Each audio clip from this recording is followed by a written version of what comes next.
Hey BookTube, this is Kelly. Thank you so much for watching my channel, Books I'm Not Reading. It is Friday.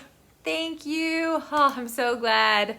I have so much I want to talk to you guys about. I will get to the books that I have been reading and are planning to read in the next week here at the end, but we have to talk about Claudia at Spinster's Library, her video, It's a Numbers Game, BookTube, and the pressure to perform. I watched this video the day it came out, just within the last week, and it just really stuck with me, and I wanted to make a response video. And of course, before I could make a response video, Steve Donahue had made a response video. So this is not really in response to them, but just kind of my feelings about the things that they shared in their video. I think most of you have probably watched this It's a Numbers Game video, and I'm fascinated to hear what you think about it. She goes through her own YouTube dashboard, again, shows you her analytics, and how her point is, like, YouTube is trying to direct you to make a certain kind of content that does better.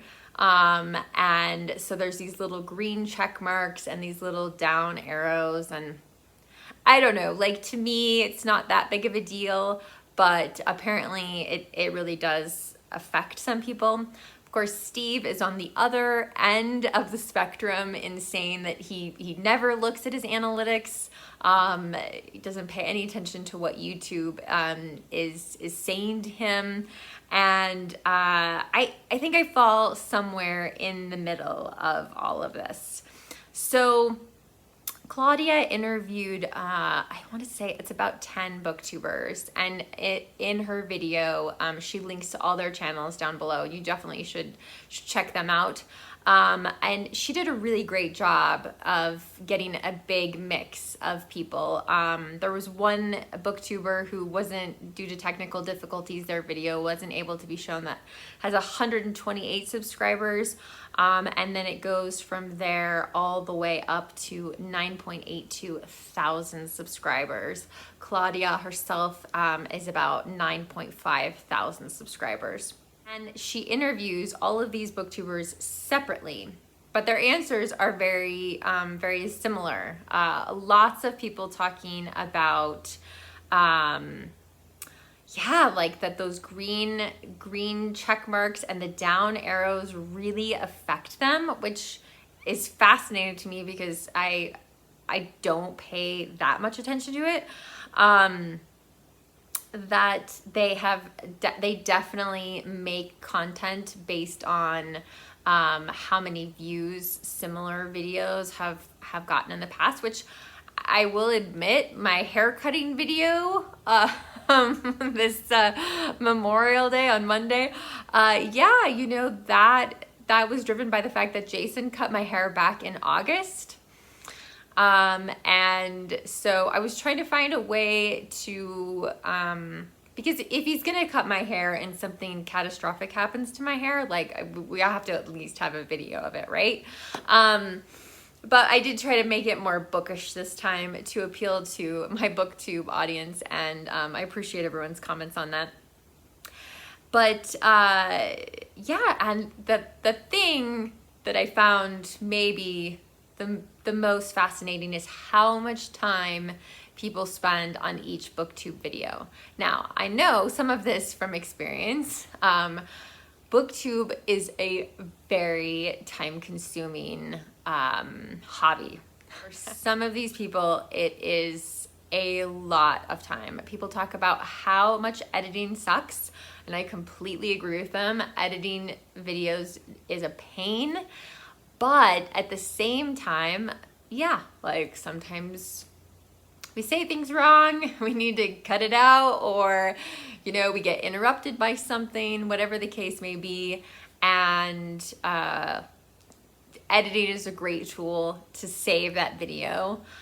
But one of the booktubers said they spend 10 to 15 hours on editing, which is shocking. I mean, no way would I do that. I would have so little content, for one thing, because it would just take me days to just edit a video. I will say, my husband Jason at Old Blues Chapter and Verse loves the editing process because it appeals to the imaginary filmmaker in him and his sense of, he loves making, and it's incredibly time consuming, these intros to reading events that he's a moderator for. And he really gets a lot of joy and satisfaction out of that. So that's great. I mean, if he wants to spend that much time editing a video, fine by me. But if you've been watching my channel for any amount of time, you know there is very, very little editing in my videos.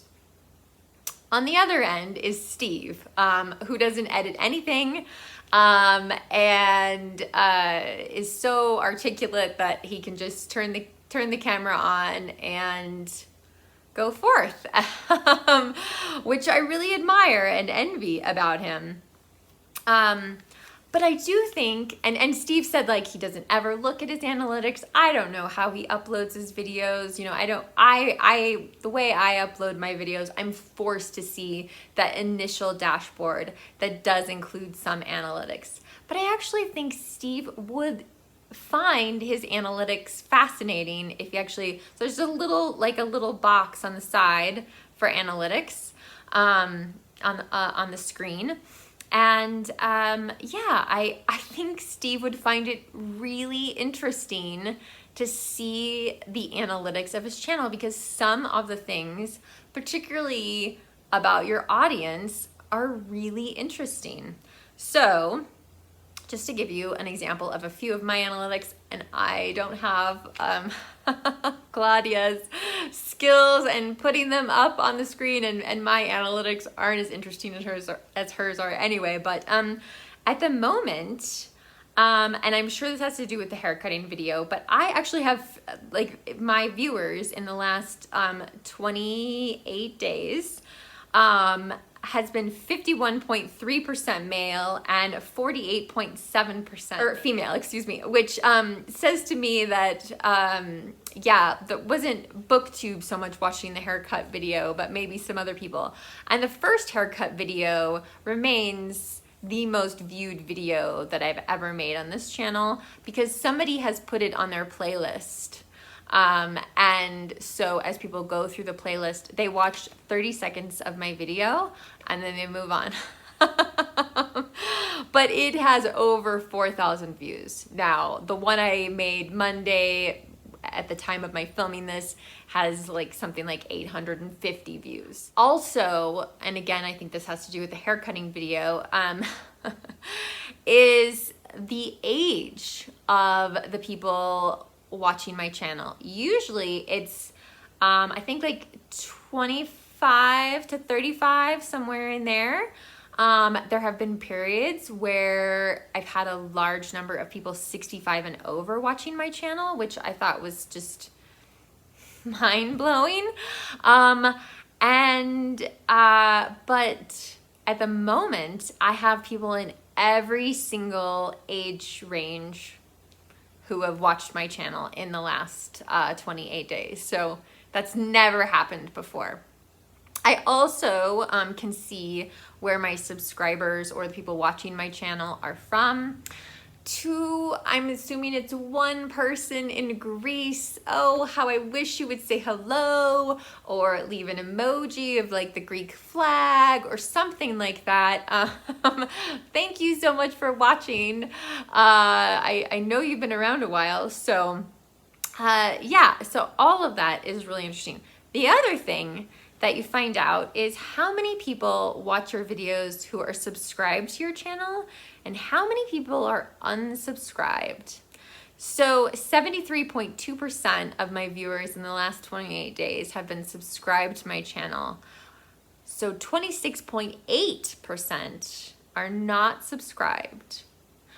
I just want to say, if you're watching this video, I never say this, but you know, if you've been to my channel more than once, then why don't you click on subscribe and give it a little while, see if you still like the content. But I do want to encourage you to subscribe to the channel if you're watching. So, because that's a pretty high percentage. So then we get into another video, which is Jay Shea's recent video called No Comment. And again, I will link to that video down below.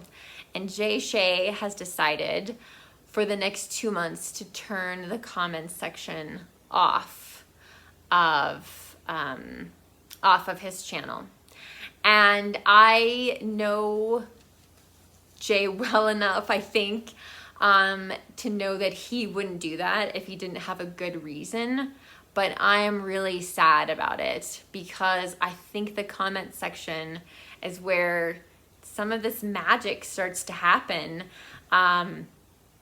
in conversation with people. It's great. It's wonderful. I mean, part of why I did the haircutting video was to try to A, make it more bookish than the last one, and B, like, because it draws in people. People leave comments that I never hear from otherwise, and it's really interesting. It's really intriguing. So, I mean, I hope not all of those people leave, but most of them will. And I also just, again, and I know we've talked about this on my channel several times, but there's over 1,000 of you. There's no way I've heard from all of you. There are so many of you who are lurking in the shadows. There are so many of you who are thinking of starting your own booktube channel, and you should by no means think that you have to spend 10 to 15 hours editing your video, that you need to spend an hour on hair and makeup before you film. You don't have to do any of those things. Make the videos from your heart. And if you're thinking about making a channel, like, make sure that you're commenting on other people's channels, but just take the plunge too. At least one of you has rehearsed the booktube newbie tag, I think, more than once, and to my knowledge, that channel has still not started. So, like, it's time. Like, just take the plunge. Like, be part of this community and realize that you, even if you decide not to have a channel and you just want to comment on videos, your comments on this channel, at least, have the most influence, the most sway over anything that my YouTube analytics page is going to tell me. So I would have never ever done the Pulitzer Prize series of videos if it weren't for the huge number of you that I heard from who said, we want to see Pulitzer videos. I wouldn't have gone to that place. I'm so glad I did. And I can tell that you guys are watching it. So yeah, it's one of those things that back and forth. So again, realize that you have influence, whether it's a view, whether it's a thumbs up or a thumbs down, whether it's you decide to subscribe, but it's also like leaving a comment and saying, wow, I love this video. I'd love to see more videos like this from you. Or, oh, like you happen to mention in passing an idea for a video and I'd love to see that. That kind of thing. That has the most weight with me in comparison to my YouTube analytics. So anyway, I really look forward to hearing what you guys think about all of this. I'm assuming that most of you have probably watched Spencer's library video and Steve's response video, but I just had to throw my 2 cents in and also let you know that Jay Shea is going to turn off the comment section for a couple months on his channel, and hopefully whatever is troubling him will be resolved, or maybe he'll feel better and turn the comment section back on. But like I said, I do have faith that Jay is doing that for his own well-being, and so, but it does make me really sad because I think the comment section is so important on all of our channels. Okay, so what have I been reading? I finished Ellie Smith's Summer. This is the last book in her seasonal quartet. And I think I'm going to do a video of the whole quartet, a spoiler-free video. So that should be coming soon, sometime in June. I started reading, much to my own surprise, I started reading Thomas Harding's Far from the Madding Crowd.